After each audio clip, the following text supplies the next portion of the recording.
Hello Malayali മക്കളെ, വണക്കം. അപ്പം ഇന്നത്തെ ദിവസം എങ്ങനെയായിരുന്നു? ഇന്ന് ലെവൽ 2, അതായത് ആടി ആട്ടം എന്ന ടാസ്കിൻ്റെ ലെവൽ 2 ഇന്ന് തുടങ്ങിയിട്ടുണ്ടായിരുന്നു. അതേപോലെ തന്നെ റീപ്ലേസ്മെൻറ്റ്, അതായത് ആരെ റീപ്ലേസ് ചെയ്യണം, ആരൊക്കെ പോകണം, അതിനെപ്പറ്റി ഒരു ചർച്ച നടക്കുന്നുണ്ട്. അപ്പോൾ എങ്ങനെയാ? പേസലാം. അപ്പം ഇന്നലെ രാത്രി തന്നെ നമ്മുടെ രവീന്ദ്രനും ശിവകുമാറും കൂടെ ആ ബോർഡിലെ കരുക്കളെല്ലാം മാറ്റുകയാണ്. അത് ചിലപ്പോൾ മേ ബി ബിഗ് ബോസ് കൊടുത്തൊരു ടാസ്ക് ആവാം മേ ബി. അപ്പം മാറ്റിയിട്ട് നമ്മുടെ മുകളിൽ നമ്മുടെ ഇപ്പോഴത്തെ ടോപ്പേഴ്സിൻ്റെ 8 പേരുടെയും സൈഡിൽ വന്നു കയറിയ ചാലഞ്ചേഴ്സ് 8ൻ്റെയും ഫോട്ടോ ഒട്ടിക്കുകയാണ്. എന്നിട്ട് അവർക്ക് ഉള്ള ഓരോരോ കാർഡ് വെക്കുകയാണ് കേട്ടോ. അതായത് നമ്മുടെ ഡയലോഗ്സ് ഉള്ള കാർഡുകൾ വെക്കുകയാണ്. നേരത്തെ ഓപ്പോസിറ്റ് ആയിരുന്നല്ലോ, ഇപ്പോൾ അത് തിരിച്ചു വെച്ചിട്ടുണ്ട്. അതേപോലെ തന്നെ രാവിലെ റിയയും ദർശയും അർണവും കൂടെ അത് വീണ്ടും അവരുടെ ഒപ്പീനിയനും കൂടെ വെക്കുന്നുണ്ട് കേട്ടോ. അപ്പോൾ സാച്ചിനോട് എക്സ്പ്ലനേഷൻ ചോദിക്കുന്നത്, നീ എന്തുകൊണ്ട് എനിക്ക് ആ കാർഡ് വെച്ചു എന്ന് പറഞ്ഞാൽ, അതെനിക്ക് മനസ്സിൽ തോന്നി പറഞ്ഞിട്ട് ഞാൻ വെച്ചു. നിനക്ക് മനസ്സിൽ തോന്നിയതല്ലേ നീ എനിക്ക് വെച്ചത്? അപ്പോൾ പിന്നെ എനിക്ക് മനസ്സിൽ തോന്നി, അത് എൻ്റെ ഒപ്പീനിയനാണ്, ഞാനത് വെച്ചു, അതിലിപ്പോൾ എന്താണ് തെറ്റ് എന്ന് ചോദിക്കുന്നുണ്ട്. പിന്നീട് വന്നിട്ട് മോർണിംഗ് ആക്ടിവിറ്റി ആയിരുന്നു കേട്ടോ. ഇതൊരു ആക്ടിവിറ്റി തന്നെയായിരുന്നു. മേ ബി ഇവർ വിചാരിച്ച ആൾക്കാരെയൊക്കെ ഒട്ടുമിക്ക പേരെ തകർക്കുന്നുണ്ട്. പക്ഷേ ഇവിടെ ബിഗ് ബോസ് വാൺ ചെയ്യുന്നില്ല എന്നാണ് എനിക്ക് പറയാനുള്ളത്. അതെന്തിനാണെന്ന് ഞാൻ പറഞ്ഞുതരാം. അപ്പോൾ മോർണിംഗ് ആക്ടിവിറ്റിയിൽ റീപ്ലേസ് ചെയ്യണം എന്ന് വിചാരിക്കുന്നത് ആരെ എന്നാണ് ചോദിച്ചിരിക്കുന്നത്. അതായത് നിങ്ങൾ വന്നിരിക്കുന്ന ചാലഞ്ചേഴ്സിൽ നിന്ന് നിങ്ങൾക്ക് 2 പേരെ തിരഞ്ഞെടുക്കാം, അത് നമ്മുടെ ഇവിടെ ചേർക്കാം, ടോപ്പ് 18 ചേർക്കാം എന്നുള്ള രീതിയിൽ ചോദിക്കുന്നുണ്ട്. അപ്പം മിക്കവരും പറഞ്ഞിരിക്കുന്നത് രവീന്ദ്രനുണ്ട്, ശിവകുമാറിനെയാണ് കേട്ടോ പറഞ്ഞിരിക്കുന്നത്. ഇവർ രണ്ടിനും മെയിനായിട്ട് ഒത്തിരി പേര് പറഞ്ഞിട്ടുണ്ട്. സത്യം പറഞ്ഞാൽ എനിക്ക് 2 പേരെയും അത്രത്തോളം ഇഷ്ടപ്പെട്ടിട്ടില്ലായിരുന്നു. കാരണം അവരെ റീപ്ലേസ് ചെയ്തിട്ടൊന്നുമില്ല. രവീന്ദ്രനൊക്കെ 2 ആഴ്ച ആയപ്പോഴത്തേക്ക് ഔട്ടായി പോയ വ്യക്തിയാണ്. ശിവകുമാറും അത്ര വലിയ പ്ലേ കളിച്ചോ എന്ന് ചോദിച്ചാൽ ഇല്ല എന്ന് വേണം പറയാനായിട്ടുള്ളത്. എനിക്ക് പേഴ്സണലി റിയ നല്ല ഗെയിമറാണ്, തിരിച്ചു കയറിയാൽ കൊള്ളാം എന്ന് തോന്നിയിട്ടുള്ള ഒരു വ്യക്തി. സുനിത സൂപ്പറാണ്, നന്നായിട്ട് കളിക്കുന്ന ഒരു വ്യക്തിയാണ്, ഇന്ന് പോലും കളിച്ചിട്ടുണ്ടായിരുന്നു മൈൻഡ് ഗെയിം. അപ്പം ഇനി അടുത്തത് ചാലഞ്ചേഴ്സിനുള്ളതാണ് പറയുന്നത്. ആരെ നിങ്ങൾ റീപ്ലേസ് അതായത് ഇവിടുന്ന് മാറ്റണം, അവരെ മാറ്റിയിട്ട് വേണം നമ്മൾ 2 പേര് കയറാനായിട്ട്. അങ്ങനെ വിചാരിക്കുന്ന ആരെയാണെന്ന് ചോദിക്കുമ്പോഴത്തേക്കും നമ്മുടെ ഫാറ്റ്മാൻ വന്നിട്ട് സൗന്ദര്യം വിശാലിനെയും ഇവർ മാറ്റണം എന്ന് പറയുന്നുണ്ട്. അതേപോലെ വർഷിനി വന്നിട്ട് വിശാൽ സൗന്ദര്യ, ശിവകുമാർ അരുണും ജാക്ലിനെയും പറഞ്ഞിട്ടുണ്ട്. അർണവ് വന്നിട്ട് അരുണിനെയും വിശാലിനെയും, സുനിത വന്നിട്ട് ജാക്ലിനെ സൗന്ദര്യയെയും, ദർശ വന്നിട്ട് വിശാലിനെയും ജാക്ലിനെയും, റിയ വന്നിട്ട് വിശാൽ അരുണിനെയും, സാച്ചിൻ വന്നിട്ട് ജാക്ലിൻ സൗന്ദര്യ എന്നതാണ് പറയുന്നത്. ഇതിൽ നമ്മുടെ സുനിത കുറേ എക്സ്പ്ലനേഷൻ കൊടുത്തിട്ടുണ്ടായിരുന്നു. അതായത് സൗന്ദര്യ ഇവിടെ നിങ്ങളെല്ലാവരും ബിഗ് ബോസ് ഇവിടെയാണ് കളിക്കുന്നത്, എന്നാൽ സൗന്ദര്യ വെളിയിലൊരു ബിഗ് ബോസ് കളിക്കുന്നുണ്ട്. മാനിപ്പുലേഷൻ ചെയ്യുന്നതായിട്ട് ജാക്ലിനെ കാണിക്കുന്നുണ്ട്. ജാക്ലിന് എപ്പോഴും ഒരാളെ വേണം, അതായത് എപ്പോഴും ഒരു തോളുണ്ടെങ്കിൽ മാത്രമേ ജാക്ലിൻ ജീവിക്കാൻ പറ്റത്തുള്ളൂ എന്നൊക്കെ പറയുന്നുണ്ട്.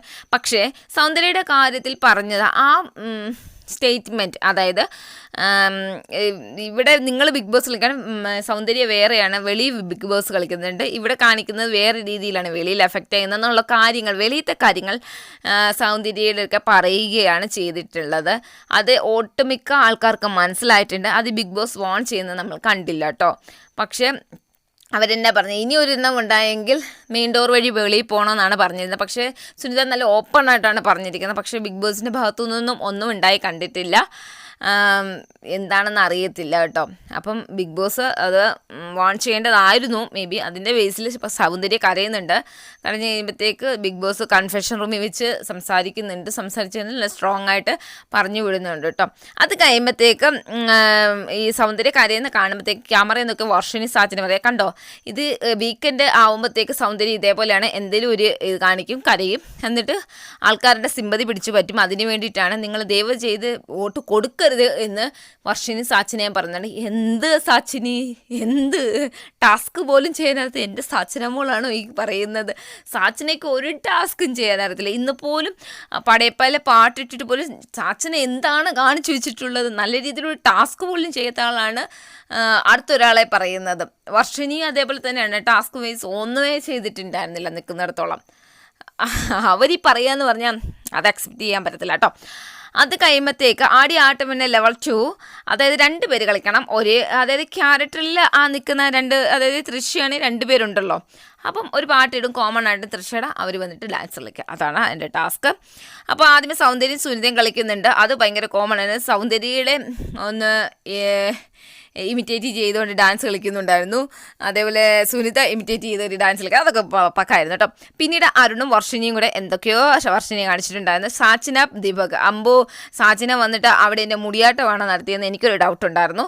അത് നമ്മുടെ നീലാംബരി അല്ല, വേറെ എന്തോ ഒരു ആംബരിയായിരുന്നു.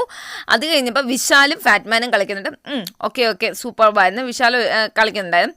അത് കഴിഞ്ഞ് കഴിഞ്ഞപ്പോഴത്തേക്കും ഇത്രയായിരുന്നു ഇന്നത്തെ ടാസ്ക് നടന്നിട്ടുണ്ട്. അത് കഴിഞ്ഞപ്പോഴത്തേക്ക് ഇന്നത്തെ ടാസ്ക് തീർന്നിട്ടുണ്ട്, ഇനി നാളെ തുടരും എന്നാണ് പറഞ്ഞിരിക്കുന്നത്.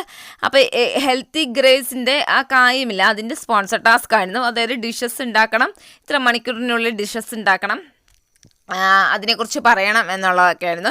ഏറ്റവും അവസാനം ടോപ്പ് 8 അവർക്കാണ് വിന്നർ അയക്കുന്നത്. അപ്പം രവീന്ദ്രനും നമ്മുടെ പവിത്രനും കൂടെയാണ് ജഡ്ജായിട്ട്. അപ്പം രവീന്ദ്രൻ പറയുകയാണ് അവരെ അനൗൺസ്മെൻറ്റ് ചെയ്തുകൊണ്ടാവാം നമ്മുടെ ചാലഞ്ചേഴ്സ് വമ്പിച്ചുമായിട്ട് വാരുന്നുണ്ടായിരുന്നു. നിങ്ങൾ എന്തിനാ അവർക്ക് കൊടുത്തതെന്നൊക്കെ പറഞ്ഞ് ഭയങ്കര ക്വസ്റ്റ്യനൊക്കെ ചെയ്യുന്നുണ്ടായിരുന്നു. അവർ നല്ല രീതിയിൽ ചെയ്തിട്ടുണ്ടായിരുന്നു. നിങ്ങളെന്തോ അവരെ സപ്പോർട്ട് ചെയ്യാനാണ് ഇവിടെ നിൽക്കുന്നതെന്ന് ഞങ്ങൾക്ക് സംശയമുണ്ട്, ഞങ്ങൾക്ക് വേണ്ടിയല്ലേ നിങ്ങൾ നിൽക്കേണ്ടതെന്ന് പറഞ്ഞ് ഇങ്ങനെ ഒത്തിരി ആർഗ്യുമെൻറ്റ് ചെയ്യുന്നുണ്ട്.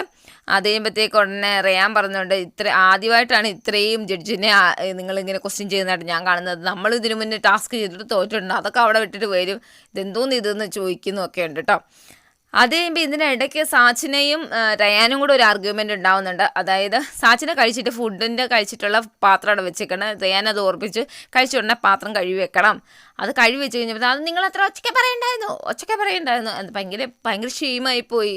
അയ്യോ ഭയങ്കര ഷെയിമായിപ്പോയി, പാവം പറഞ്ഞു കൊടുക്കുന്നതാണ് ബുദ്ധിമുട്ട്. എന്നിട്ട് അങ്ങ് എല്ലാവരുടെ ഇടയ്ക്കിലും അങ്ങ് പറഞ്ഞു നടക്കലായിരുന്നു സാച്ചിന. അതിൻ്റെ ഇടയ്ക്കായിരുന്നു കേട്ടോ സാച്ചിനയുടെ ടാസ്ക് വന്നിരുന്നത്. അതായത് പടപ്പേലെ സോങ് വന്നിട്ടുണ്ടായിരുന്നത്. അത് കാരണം കൊണ്ടായിരിക്കും മുടിയാട്ടം ആടിയിട്ടുണ്ടായിരുന്നു, നല്ല ആട്ടമായിരുന്നു കേട്ടോ. അപ്പോൾ ഇന്നത്തെ എപ്പിസോഡിൽ ഇത്രയായിരുന്നു ഉണ്ടായിരുന്നത്. നാളെ ടാസ്കിൻ്റെ ബാലൻസ് ഉണ്ടാവും എന്നാണ് പറയുന്നത്. ആര് ജയിക്കും, ആരാണ് എൻ്റർടൈനർ എന്നൊക്കെ നാളെ അറിയാം. എനിവേ നാളത്തെ എപ്പിസോഡിൻ്റെ റിവ്യൂ ആയിട്ട് വരാം കേട്ടോ.